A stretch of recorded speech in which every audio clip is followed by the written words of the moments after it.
And we're going to be live. So, welcome, Jeff. I'm getting the technical stuff fixed up here. Time got away from us. We were chit chatting behind the scenes, Yes, and the timer went beep, beep, beep. And I said, "What was that noise?" And I said, you're talking about tree "Oh, it shaking. is time to start." So, to start things off, if you guys who are watching can let me know, give me a thumbs up, say hi in the chat, say you can hear me, tell me if the audio is good or if it's awful and I need to make an adjustment, tell me that. I have not done one of these live streams yet where the audio and all the technical things went perfect. So, I'm certain I've screwed something up. So, if you guys can let me know that things are all good, that would be awesome. And tonight we have a guest, another new Christmas tree farmer. Last week we had Brock from Rock Hill Farm and Homes, who I know has already chimed in on the live chat. I'm pointing over here. I did that last week too. I have a second monitor off to my right. That's where my live chat is. So if you see me keep looking over there, that's why I'm doing that. Rock.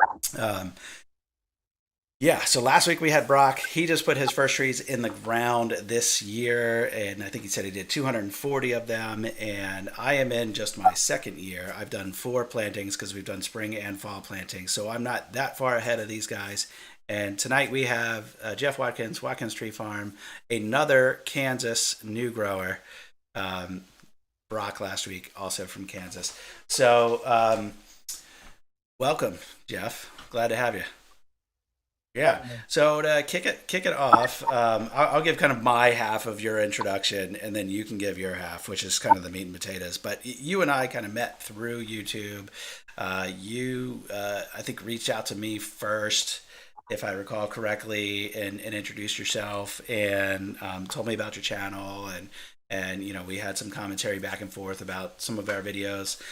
And I went back and looked. I thought we actually had kind of this online relationship here longer than we really had, but you just started your channel in January of this year, according to YouTube's about page on your channel. So not even a year yet for you, at least for YouTube. And your first Christmas trees, did you plant them before you started YouTube, or did you plant them after?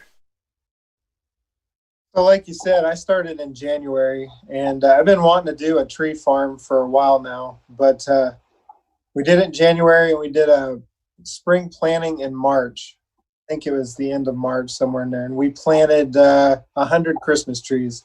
I think it came to 99. They shorted me Mm-hmm. one. Those in March, and then we just did our fall planting here about a month ago. So. But yeah, we started in January. Like I said, I've been wanting to do the tree farm for, I don't know, 5 years, just never wanted to pull the trigger. And seen people do YouTube channels. How hard can it be, right? So it all came to a head in January and we Yeah, started it. so that was actually going to be maybe one of my first questions was about the YouTube channel specifically. Was what was kind of the driving force behind starting the YouTube channel? I'd be a liar to say that it was probably money at start. I watch a lot of people on YouTube and I was like, hey, we can make some money at this. But I didn't realize it's a long road to get to actually get paid for YouTube. But no, it's been fun. My wife says I like to talk to myself, so they see me out there. Oh, With a camera. Yeah, talking to the camera. So, no. yeah, speaking of the money piece, and I will, we've been making a little bit of money on YouTube, but really, it certainly doesn't replace a job, and it barely pays for the like camera, computer, photo editing stuff that I have to buy and have to keep breaking. Not have to keep breaking, but you break stuff, especially when you're doing an outdoors content like we do, and you knock a camera off the tripod, or yeah, you know, Kansas, the wind. yeah, I fight the wind all the time, blowing my yeah, camera up. yeah. I So have two tripods that I just can't use on a windy day. One of them opens up a little bit wider, and it's a little better. But yeah, I know the feeling. So But I was going to tell everybody who's watching that there are a couple ways you can support us, and including there's some super chat, super stickers on your live chat, and you can drop a donation straight in through that, and any proceeds we get from that goes straight into the channel. And Jeff on his channel, I think you just mentioned you set up last night, right? Buy me a coffee. I Yeah, did, and I've been waiting for you, Phil, to see how you present it yeah. because I didn't know how to present it to my subscribers yet. Yeah, So well, Buy Me a Coffee is a platform for creators like us to take small donations from people who are enjoying the content. So, is yours just Buy Me a Coffee / Watkins Tree Farm? I made it Watkins Yeah, Street Farm is I made it. I don't know how it comes I'm gonna out. find it and I'll If drop you, a link in the live chat. So if anybody wants to throw you a bone, give you a little something, they can go ahead and do that. But we'll get back here talking about kind of the meat of what we wanted to talk about. So one of the things you did this year with your trees that I haven't done is drip irrigation. Just kind of tell us a little bit about how you arrived at that as a solution. And I mean, you mentioned your first planting was only 100 trees or 99 trees or something. So, I mean, the amount of watering I've done, I could easily water 100 trees. Why drip irrigation? it's it's work in progress. I guess I didn't even think twice about it.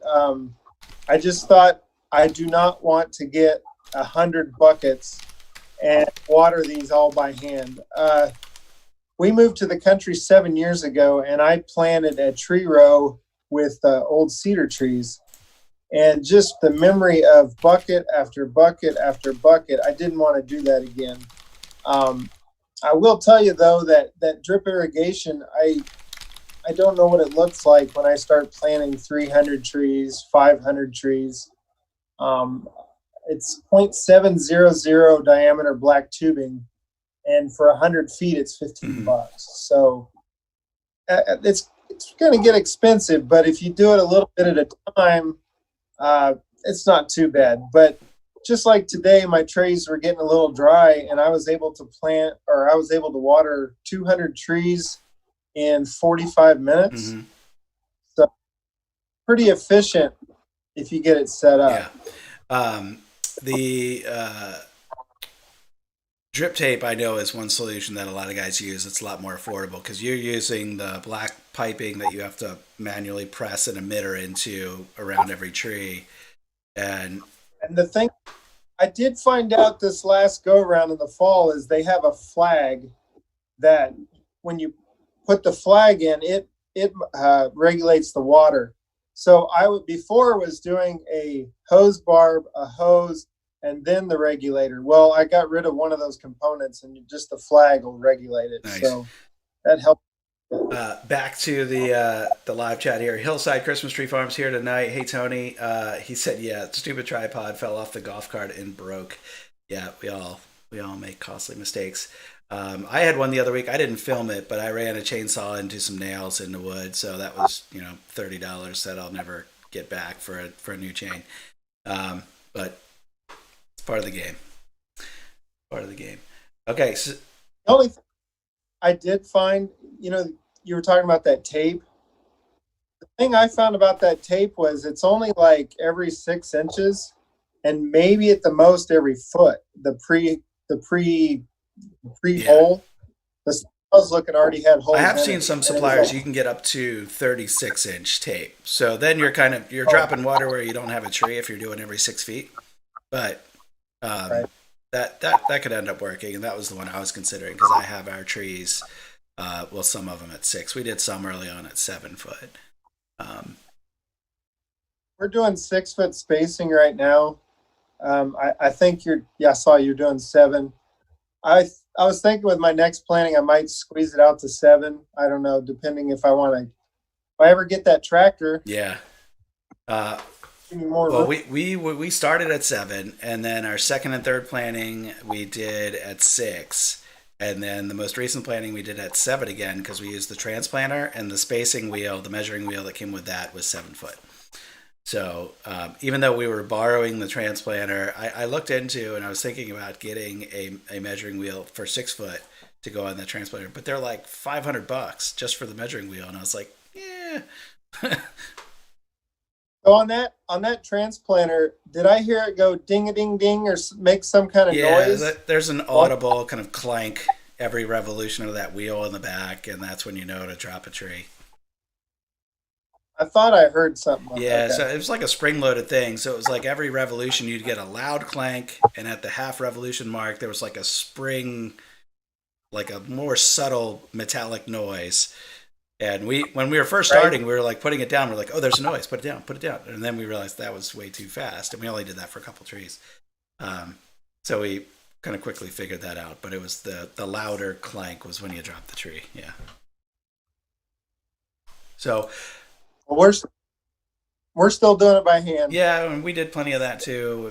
Kind of filling in, and the transplanter you can only use on fresh ground. Unless you're gonna, once you're established, unless you're gonna be completely clearing rows and pulling stumps, you don't really get the chance to use the transplanter again.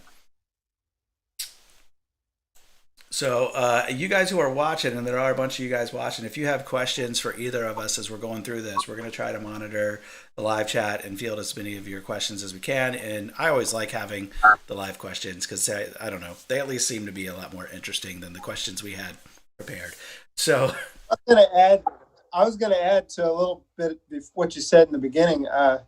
One of the reasons I started a YouTube channel is my boy will be a senior in 5 years. So in 5 years, those trees will be ready. So I felt like it was time to either do this or just give it up. So I just pulled the trigger here this year. So that's yeah. why I did it. My boy, Well, that's cool. So, when you guys are ready to open and start selling some trees, your boy will be able to do all the work. What you're saying? Yeah, yes, perfect. yes, yes, sir. Yeah. Which actually, talking to Christmas tree farmers, this is probably the biggest question that people have always asked me in the past couple of years, and I'll go ahead and ask you, is kind of the obvious one. Like, why Christmas trees? There's plenty of other things that you can grow and be a farmer of and get your money back sooner. Why trees? I'm actually related to another Christmas tree farm in kind of South Central Kansas. It's called Delp Christmas Tree Farm. And it started out, it's in the third generation of Christmas trees. And it started out small. It was super huge, probably in the 80s and 90s. And then the dad retired, and now the kids have taken over. So it's kind of back to go and cut your own again. But I just remember as a kid going out there every year, going with the family, just the hot chocolate. They would have an open fire with peanuts, and you get to throw those peanuts in the fire. And it was just the experience. And I wanted to create that for other people, for my family. And so that's why I picked the Christmas trees. We have a pretty big Christmas tree farm in Salina that I don't know if I would compete with, but it's going to be something I have to deal with once we start doing our Yeah. trees. But I just the memories as a kid, it just it kind of brings me back. So I wanted to create that for other Yeah, people. yeah, and similar for us. I mean, my wife and I have kind of always gone to tree farms, and when we moved to Virginia about, what was it, 8 years ago now, year after year after year, we went to tree farms, and it wasn't the same experience as what we had back where we used to live, and um, it kind of became the joke after a couple of years. Well, I guess we're gonna have to start one, and now it's not so funny anymore. But yeah, now we're doing it. Well, I have I live on 4 of the acres. The rest of it a farmer does, and so with that land, you'd like to do something other than just nothing. So I kind of looked at it that way too, and trees seemed like a logical answer to do with some of the land. Yeah. So So tell us um, about your property then. So you say you live on 4 acres.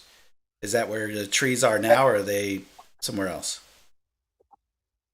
so I have 13 total acres and I live on 4. And so the Peterson Farm Bros, the other YouTube channel that our neighbors, they farm the remaining 9 acres. I am in the middle of nowhere. My nearest neighbor's 3/4 to a mile away, and I sit right in the middle of a quarter section of wheat or milo. So we are completely surrounded 360 degrees around crops. And so right in the middle of Kansas.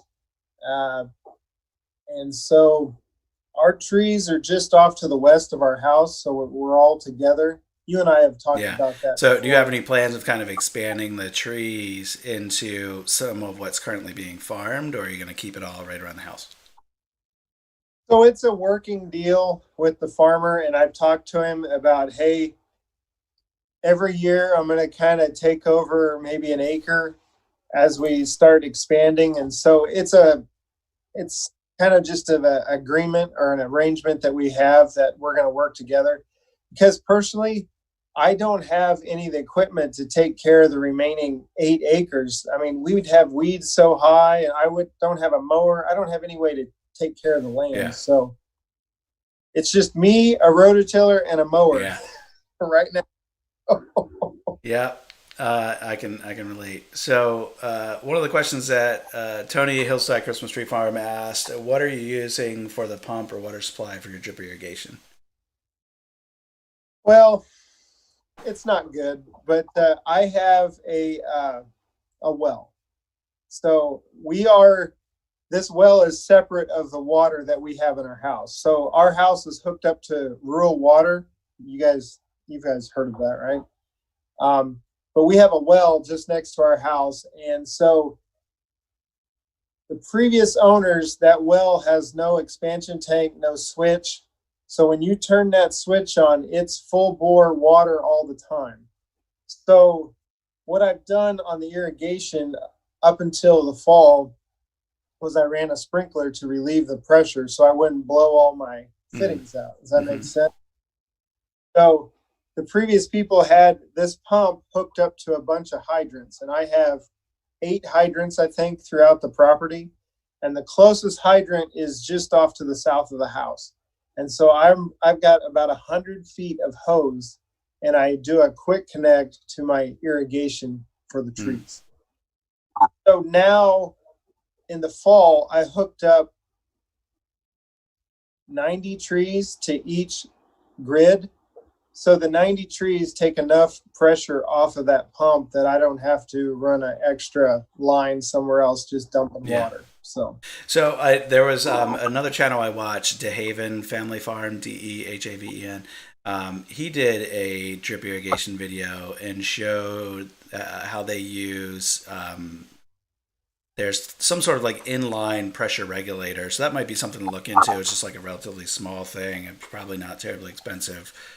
Uh, no, they have it I've been getting my stuff at Orchlands. They have it there, but if I put one of those there, I'm going to create back pressure to that pump, and that pump's running, 100%. I don't want to deadhead that thing and burn it Gotcha. up. I would buy one of those if I had one of those pressure tanks and switches, but that's about $1,000 to $1,500 I don't Oh, have right yikes. now. Yeah, So yeah. Rock Hill Farm and Homes, we are not going to update you on the voting in Pennsylvania. Sorry to disappoint. There are a couple topics I don't hit on, not in live sessions, and not in my videos. And politics is one of them. So yeah, what about but you can Google that if you're so concerned about what that's going to be. Also, Raquel asking, and he's being a smart aleck, I can tell, because he loves John Deere. So he said he knows you're planning to get a tractor next year. What type of John Deere do you think you'll get? I've actually been looking at the 1025R. So you Kubota people need to convince me otherwise, because I think that style of tractor is just perfect for Christmas trees. I mean, it fits in between the rows. It has a Yeah, mower on it. that might be what Matt Quinn has, Quinn's Tree Farm on YouTube. He might have that. I don't remember the model. The tractor guy, and then the three seasons or the three somethings. He's got Yeah. one. Now, Rock Hill, he's got the step up. He's got the 2 Yeah, series he's fancy. tractor. And, Yeah. and the leather coat to match. Um, yeah, I'm not going to tell you that those aren't any good. I know how some guys get it with their brands, but I mean, I don't know anything about tractors. I bought mine because it was the right price and the dealer was close by, and it's You been know fine. what I think? I live just outside of Salina, Kansas, and Salina, Kansas is the home of Great Plains and Land Pride. And they just got bought out, or Kubota just bought them. So Kubota sells all their products with their tractors. And it was just announced that Kubota is doing all their skid steers here in Salina. So they'll be starting that in 2022, something like that. So we're going to have Kubota right in our backyard. I assume we'll have a dealership coming Yeah, you would soon. think. But, Yeah. Nelson Ridge Farm says they were stationed at Fort Riley for several years. Love that part of the country. How far is that from you? 45 minutes to the K-State. I'm a big K-State fan, and so you drive right by Fort Riley to go to Manhattan, Kansas. So Cool. my military too, wasn't Army, but yeah, very familiar with. You made mention a few minutes ago about your neighbors and that they have a YouTube channel. Peterson, I forget what it is. Peterson Family Farm. Bros, and then it's called the Peterson Family Farm is their other channel they started. So, and they've got a pretty decent sized channel. They've had a few videos blow up. And maybe some of you guys who are watching have seen some of their parody songs. They've done like AC/DC Thunderstruck, but farmer version. And Farming. Now, see that channel, I didn't realize, but they said that that channel with all those music videos that they can't make money on those because of the parodies and the so they started the Family Farm pretty much the same week I started, the end of January. And they're at like 20,000 people already, 20,000 subscribers. Wow. So doing pretty good. But they already had audience from other content. They can just start, funneling people over. Yeah. Yep. They farm everything around us. So it's pretty cool. And when the kids were smaller, they would take them on the combine and ride them around and stuff like that. So real great family and good kids. So. Cool. Well, I've kind of been drilling you for a little bit with questions. I know you wanted to ask me a couple, so if you want to go ahead and spend some time doing that, and I'll plug everybody who's watching here again to say, hey, if you want to drill us with some questions, go ahead and drop them in the live chat. So one of my questions for you was, you're planting a lot of trees. So that 5-year mark, are you expecting to sell 800 to 1,000 trees that first year? Or what? Yeah. Yes? I mean, my sales and marketing is not my problem. Keeping trees alive is my problem. So I won't have that many to go that first year when we're ready to open. So yeah, we'll at this rate we'll be more likely in the like 300 to 500 range. But my goal and the kind of the business plans and everything that we drew up from the get-go was focused on selling 1,000 trees a year. Okay, because that's where I have to really talk to my wife about this, because when you're doing Christmas trees, you got to think years ahead. You know what I mean? First year, I said, let's plant 80 to 100. And she said, yeah. And then I said, well, the next year, 300, maybe 500. And then she's like, whoa, stop. What are you talking about? That's a lot of trees. Yeah. So I see you planting a lot of trees. I'm like, it looks like Phil's going to be selling here in 5 years 1,000 trees. So yeah, that's my goal for sure. Rock says too many trees is a good problem. I mean, all the old timers in the industry will say like that's the big mistake all the new growers make. They plant too many trees and you've got too many mature at once. And at the same time, like I look around and there's farms in my area, very successful farms, who I don't know how many trees they're moving, but I know that they're busy, right? And I go and look at like their websites and I look at their Facebook pages and I look at like how they promote themselves in today's world. I mean, they've grown their audience over the past 25 plus years. But I look at what they're doing in today's world, and I'm killing them, absolutely killing them. So, like the sales and marketing piece is not something I'm concerned about. I know that if I have inventory, I can sell it. So, and I'm not over planning to the point of there's some people who've put 2, 3, 4, 5,000 trees down on the ground in their first year, and they're like, well, I'm new, we'll see how many survive. And then yeah, before you know it, like 5 years is here, and you've got 3,500 7-foot trees to sell, and it's like, crap, I can't do that.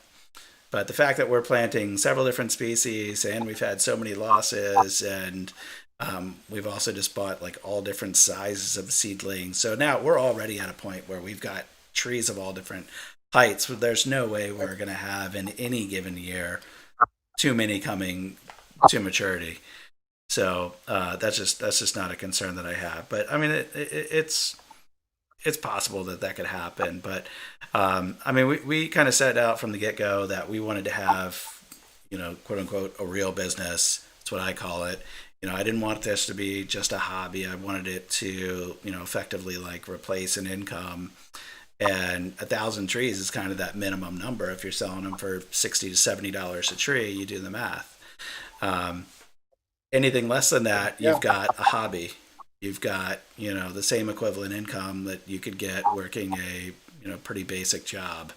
And I don't, I don't want to have that scale of business. I want to have considerably bigger. So that's where we're at. That's why we kind of focused in on the 1,000 tree mark. And if we could grow it to be more than that, I mean, we've got land, we've got woods that we could clear. We could go that route. But for the time being, we've obviously done, and we've shared lots on our channel of the other ways that we're monetizing the property. So we're doing firewood, and we're doing flowers, and we're doing other events. We're bringing photographers out, and we're charging them a fee. And I've talked to other tree farmers. There's a couple of them that I've talked to.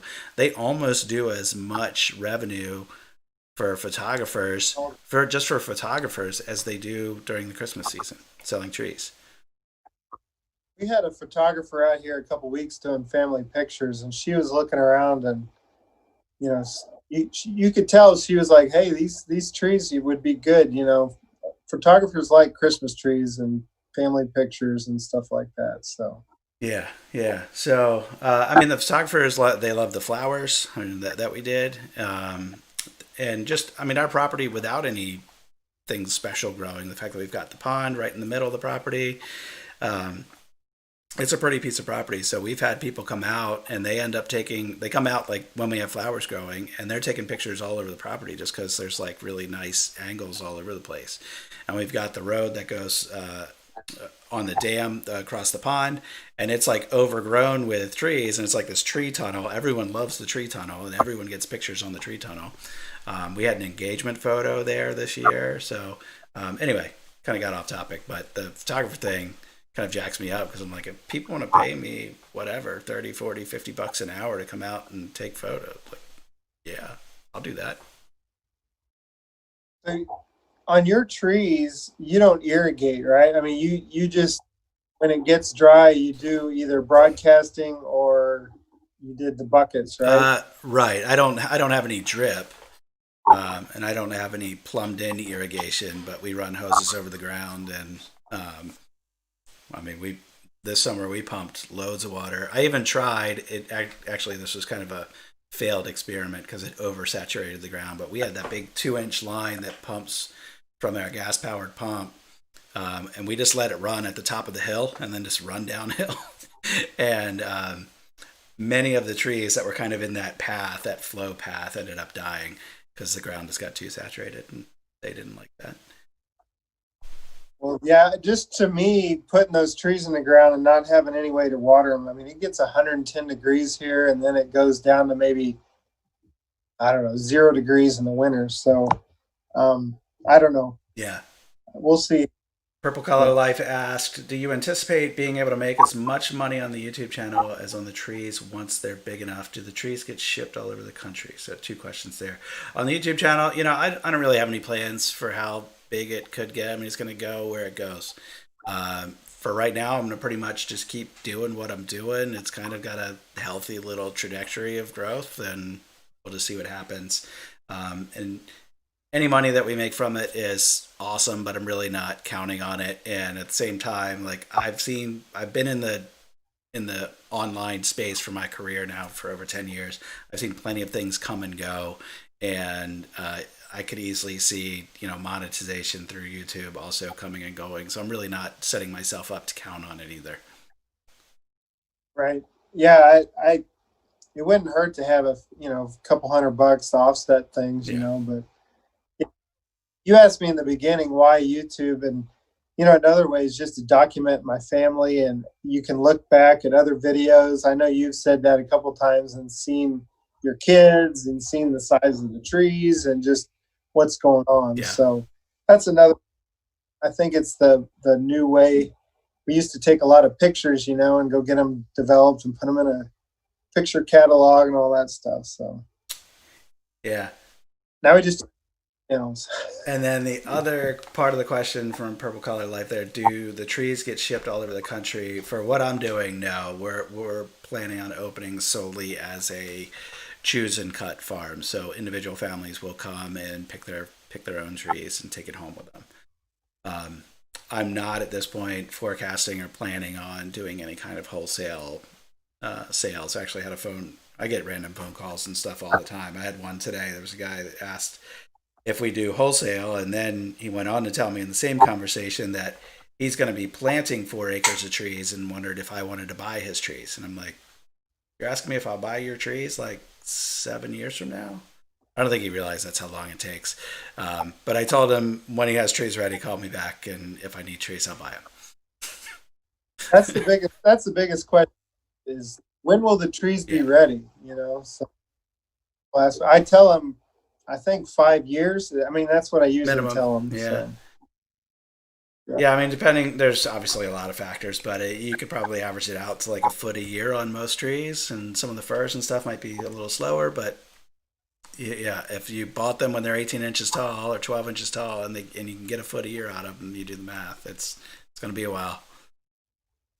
I tell you what, this fall planting, I bought those +1s, 2+1 like Scotch pines. They're 3-year-olds.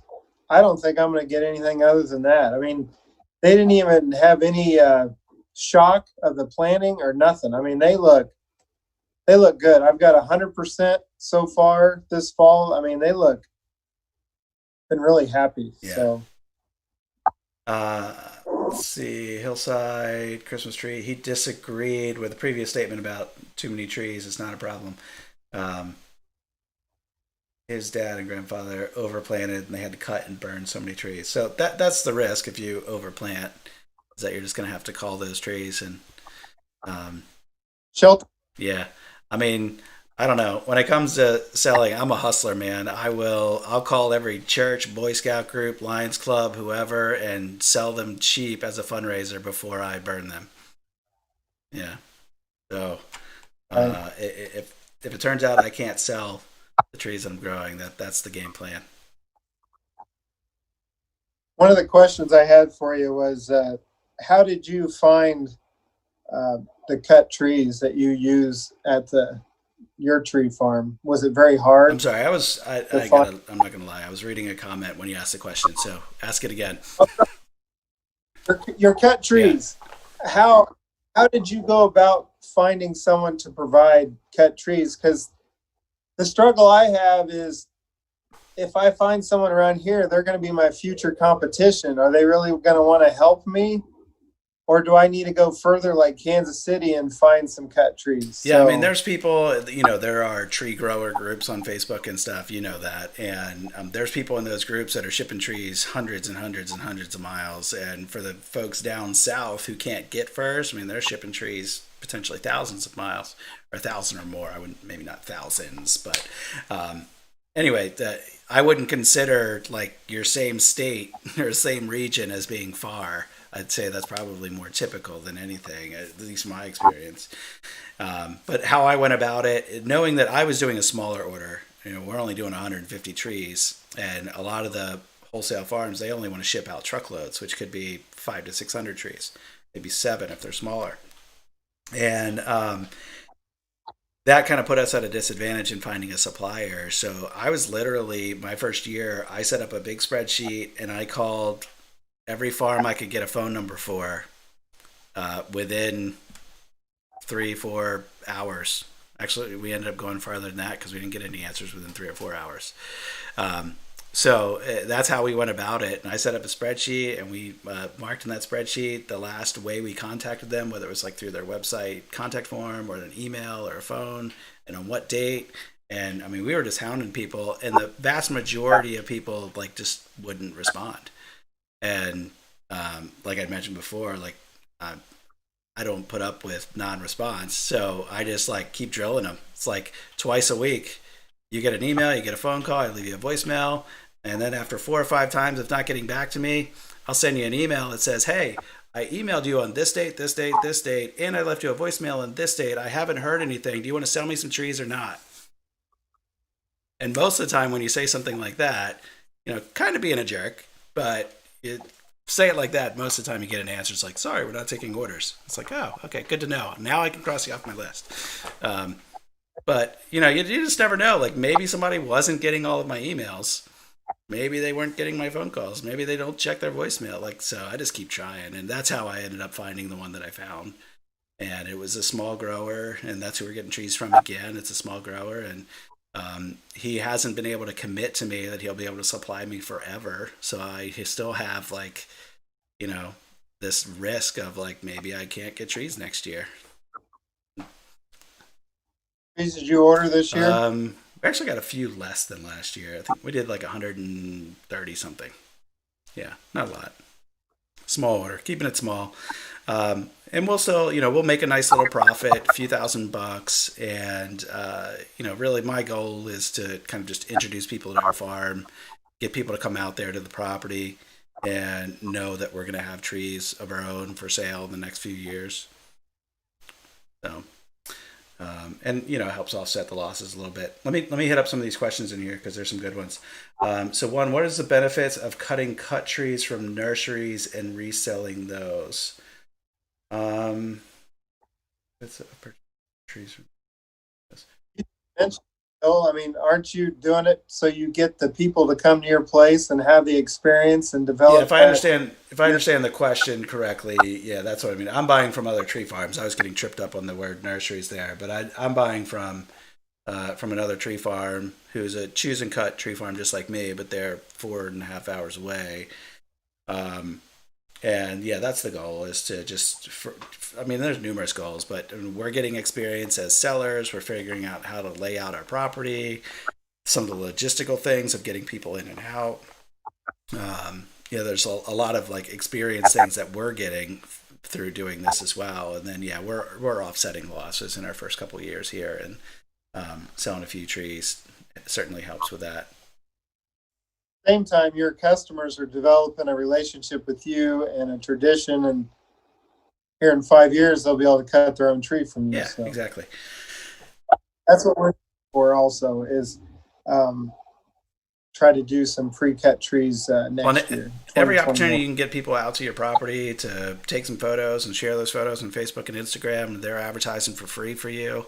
And on their way out, ask them to leave a review for you on Facebook, on Google, and then that stuff builds your online presence as well. So when the next year someone goes to Google and searches tree farms near me, there you are with a 5-star rating, and then right below you is the farm that's been around for 30 years who's never put in the effort to get a rating. And I mean, that's kind of my scenario. It's like all the other neighboring farms, they just don't have the online presence that I've been able to develop in 2 years because they don't know how or they don't have to, or a combination of those two things, just because they've been doing what they've been doing for so long. I'll your brain on that sometime in the future on the whole marketing and all that stuff. Not, but yeah, for sure. David Danigan, David Danigan is my Christmas tree farm man crush. He was on one of our live streams a while back, and he's a very experienced tree grower and has been a wealth of knowledge and has commented lots of times on the channel with some really good, useful comments. But he says here in the live chat, consider a bigger sunflower patch. How busy was yours? Was mine. with 40,000 trees to shear at the same time, I'm not sure I'd want another side hustle. None of the employers were enthusiastic about it either. Yeah, so the nice thing about sunflowers is, of course, this is partially a lie, but they're really not that much work. Um, as, They're weeds. yeah, especially if you can kind of get the chemical treatment right, which I know David knows about, or at least knows more than I did at the start. You can treat the weeds and grasses effectively and let the flowers will flourish, and it's not that much work to get them to grow. Our biggest problem was the drought, and they were just like wilting up, so we had to water them. But we are planning on going. What did I calculate? It's almost 50% bigger next year with the flower patch, but it's still relatively small. Like I know some farms do acres and acres and acres of flowers, and we're doing like less than a half an acre. Um, but it's plenty. And again, it's something else small. It's not a big commitment from us to plant them, and it's not another reason to get people out to the farm. This year was great because of COVID. People were looking for a reason to get out anyway, and we actually did wildflowers in the spring, like truly wildflowers. We just cut paths around our pasture and elsewhere on the property and let people just pick whatever they could find. And that went really well in the spring. And then in the summer, late summer, we had the sunflowers. We planted some zinnias too. And we're like I said, we're gonna double that next year, or be 50% bigger on that for next year, and um, hope to grow that revenue stream as well, because it's mostly time put in. The seed's not terribly expensive, fertilizer's not terribly expensive, and so for a few $100s worth of inputs, you can easily get a few $1,000s in outputs, and I'll do that all day long. That neighbor I was telling you about, the Peterson Farm Bros, the oldest boy, he has 20 acres of sunflowers, and he cut paths through there and charges a certain amount per head. And then you can just walk around and take pictures and get your drone out and all Yeah, that stuff. So. we did not charge an admission. We only charge per stem, but that might change in the future. I mean, there were definitely a few freeloaders coming in, but we were, it was our first time really doing it. We did a small, tiny like test plot last year. It was like 20 foot by, I don't even know, 20 by 30 maybe, and we planted all those by hand.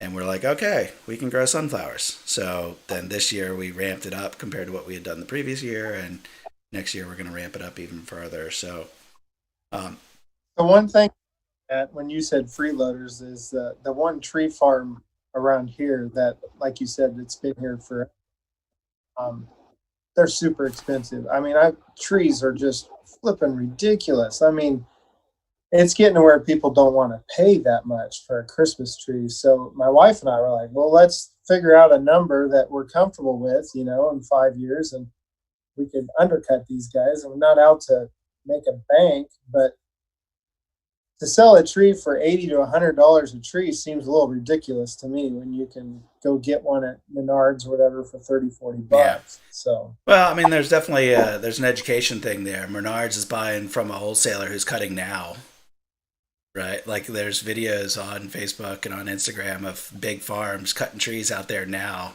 and they're not that great. Everyone says, "Oh, they'll hold up," but come on, let's be serious. 6 weeks ahead of time, like, yeah, at Christmas time, yeah, and then, it's gonna be dropping needles like crazy right, and they'll just sit on the concrete. They don't water them or anything like for the that most either. part. Yeah, yeah. So, big education thing there about what it's like to have a fresh tree and to provide a good experience. And the biggest risk to tree farmers is someone being displeased with the experience in their home with their live tree or with their fresh cut tree, and then never getting a fresh cut tree again. So, Right. Menards and Walmart and those types of sellers are the biggest threat to farmers like us, because they don't really care about the experience, not at all. So, in addition to like all the photo opportunities and the memories and the actual like true experiential stuff that people have when they come to your farm, and that's part of what they're paying. But Um, if How, you're how far people have to drive? I mean, like your main group of people that were, like you said, Richmond or whatever, how far would they have to drive to come to you? Because from Salina, I'm 15 miles. And like I said, I'm in the middle of nowhere. And then Lindsberg would be the next closest, and that's about 10 miles for Yeah, me. so the So, suburbs where I live, it's a 35-minute drive, and there's lots of population near me. Um, but the area, like right around the farm, I wouldn't say is unpopulated. Like there's thousands of families within 5 miles of the farm, um, but they're not really the audience that we're really catering to are like young suburban households, with young families, um, and they're that's where the bulk of our advertising is, and we're looking to bring them out to the country, for an experience. The people who live around the farm, they live in the country, they know what that experience is already. So we're not really offering them anything they can't get in their own backyard aside from getting a Christmas tree.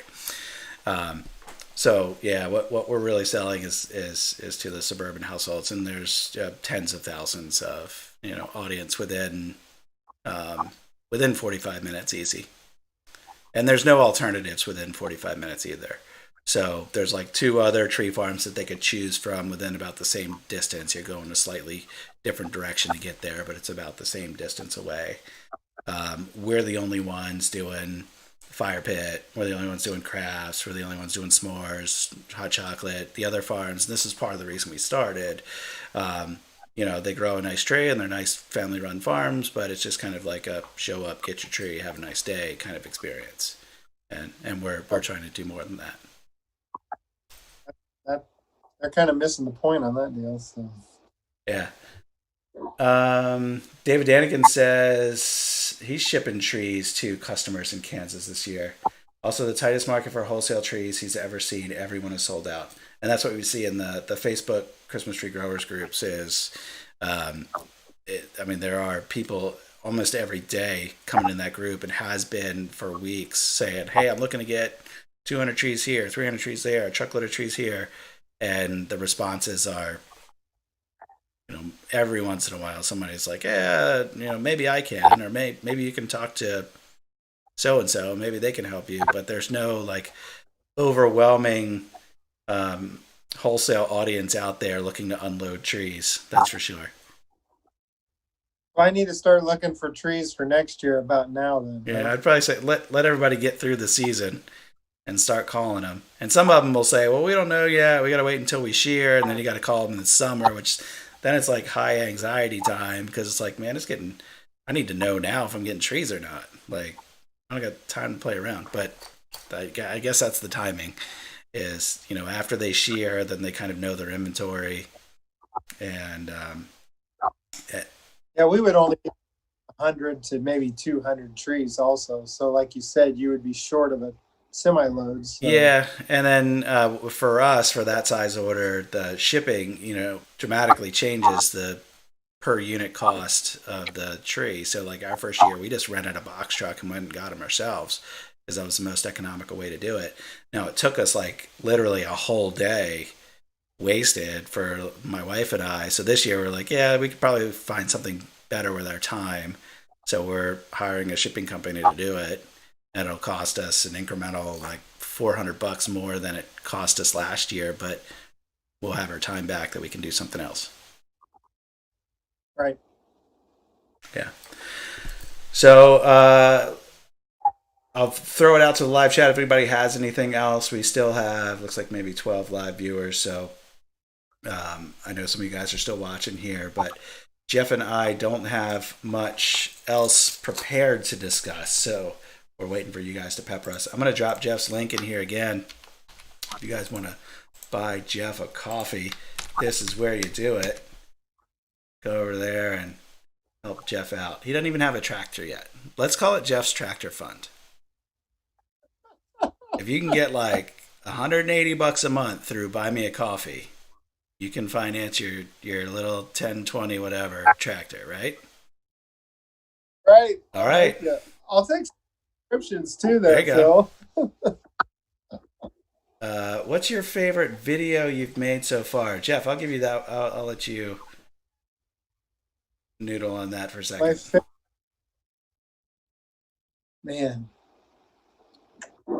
I keep thinking of my most successful video, but I was really excited about doing the bonfire. You ever have those ideas where you're excited to do it and it just doesn't turn Yeah, out right? most of them. So I'd like to reshoot the bonfire one, but Oh, you mean building the I, fire pit? well, no, just burning Oh, things. My kids want me to blow something up and burn something. It's like, Dad, you're going to get subscribers if you blow something yeah, up. So, but I think probably the pool deck build was fun because I got the kids involved. It was a fun project.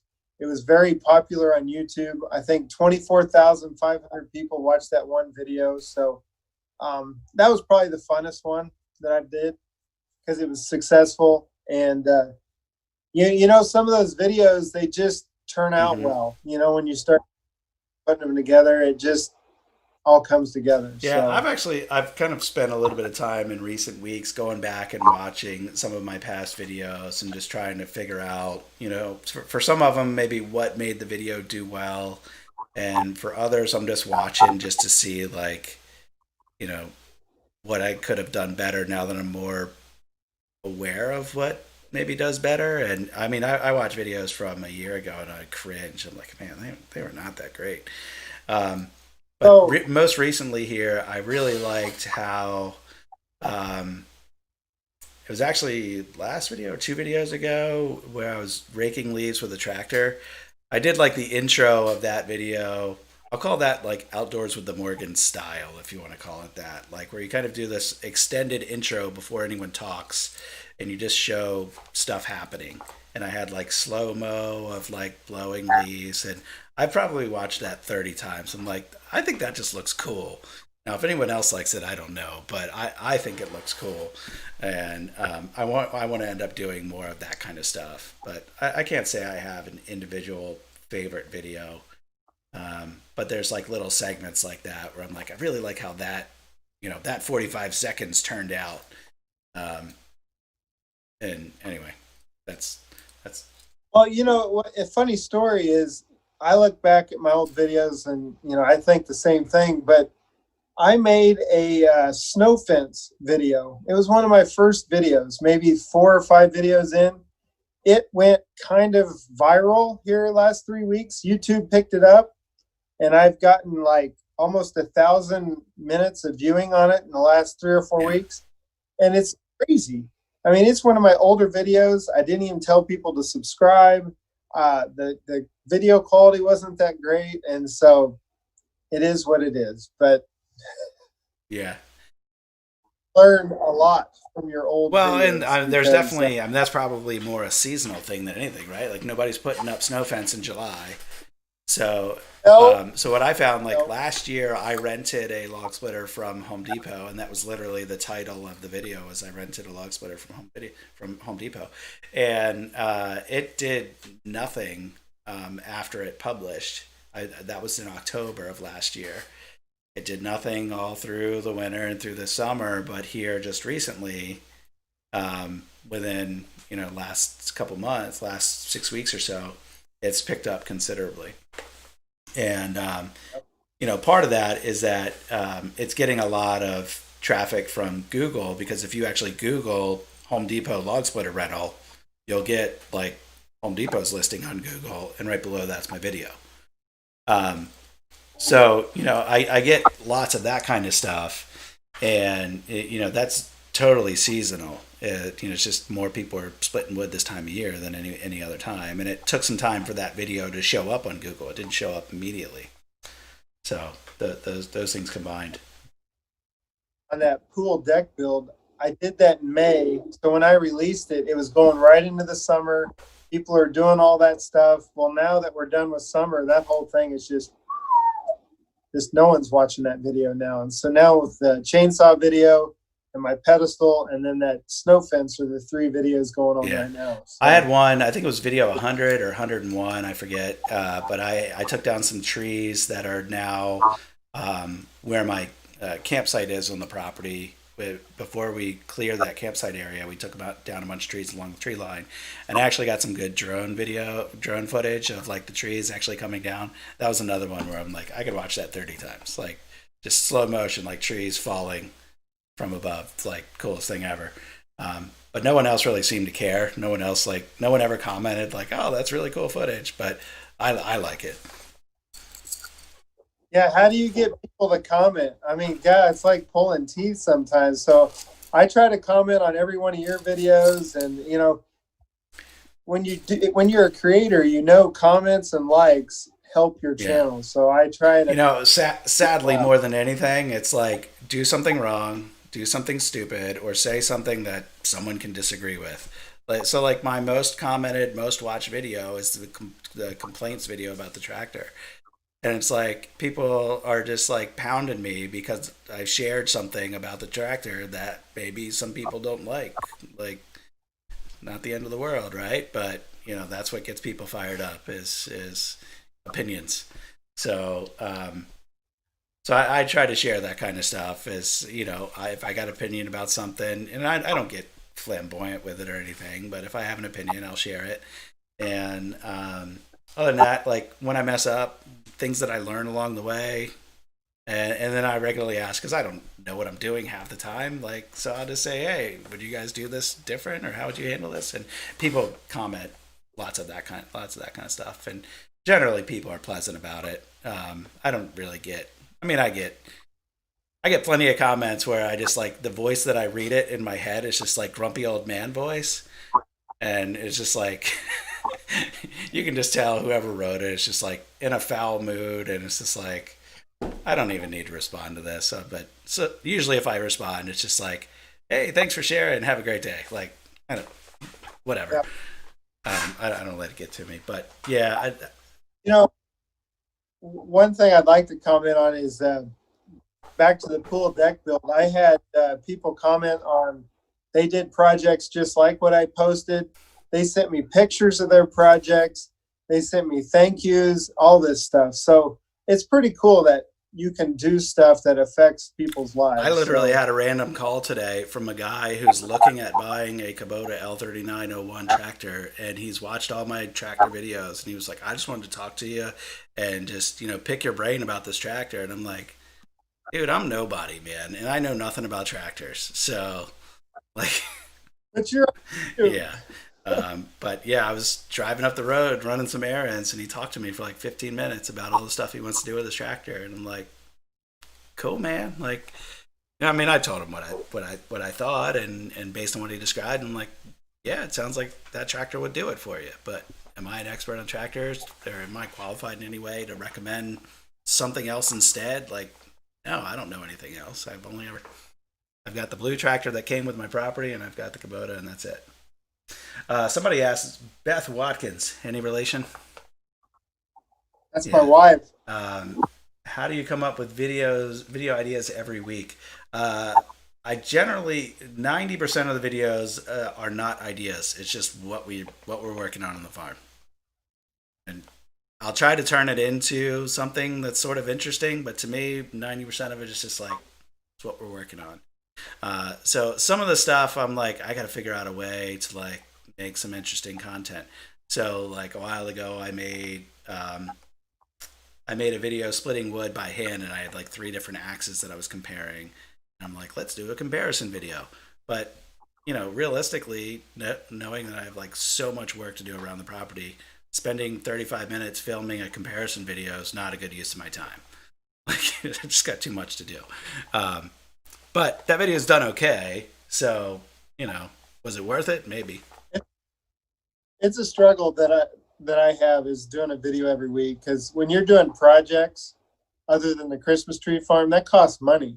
I mean, that deck build, I don't know, $400 or $500, and the pedestal, it all costs. So finding projects is kind of interesting, because for us with the Christmas trees, you plant them, I water them, I don't have much more to do with them other than I got to get ready for the spring planting and get ready for the fall planting. So it's a little bit of a challenge.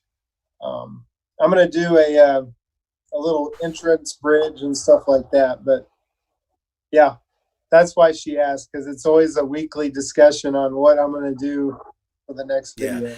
Dave Danigan, he's asked me a similar question before. If you're doing a job that takes an hour to do, how much extra time does it take when you do a good job at taking video at it? I would say minimum. Another hour. Well, I mean, you've got time in the edit and everything too, but just to film it, um, I'd say an easy 20 to 25% minimum. Yeah, because especially a lot of what I'm doing is one camera.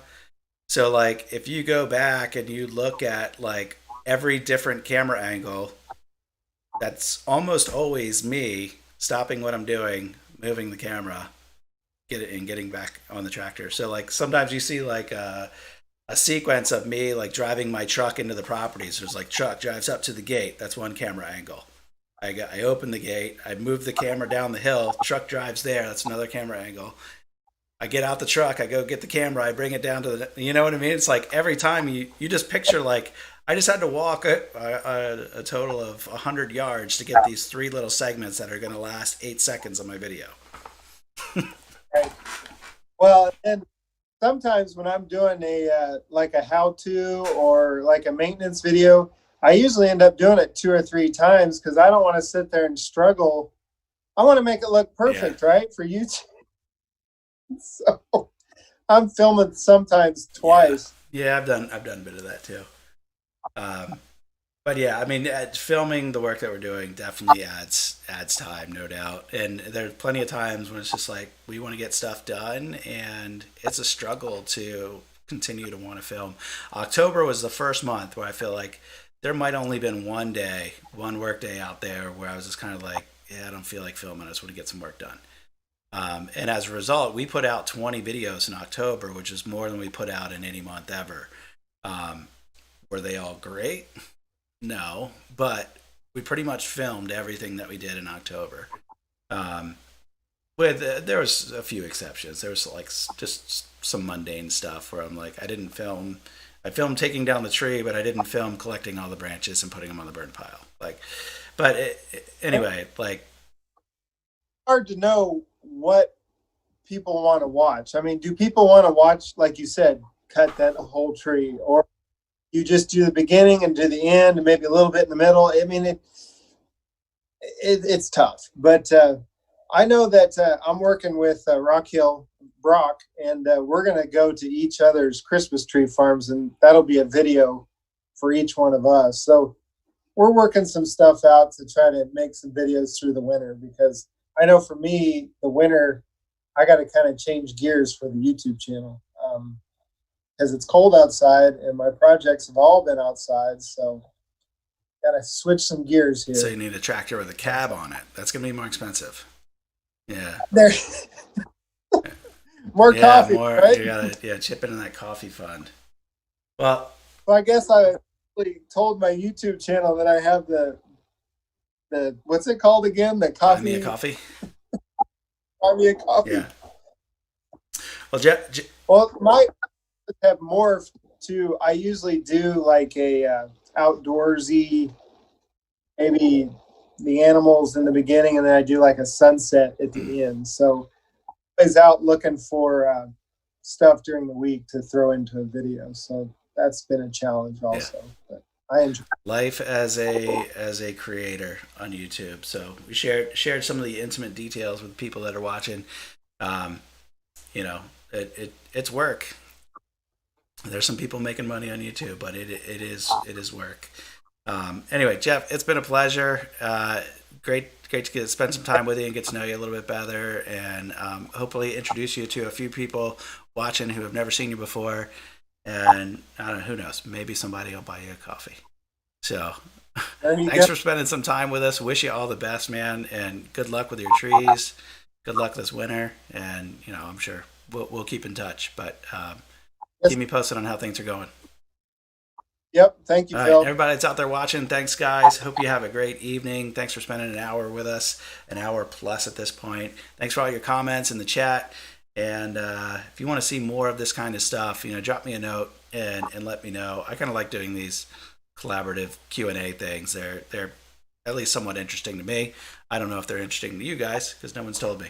But let me know if you want to see more of this kind of stuff. I think we've got maybe a couple other folks who have expressed some interest and might be willing to jump on one of these in an upcoming week.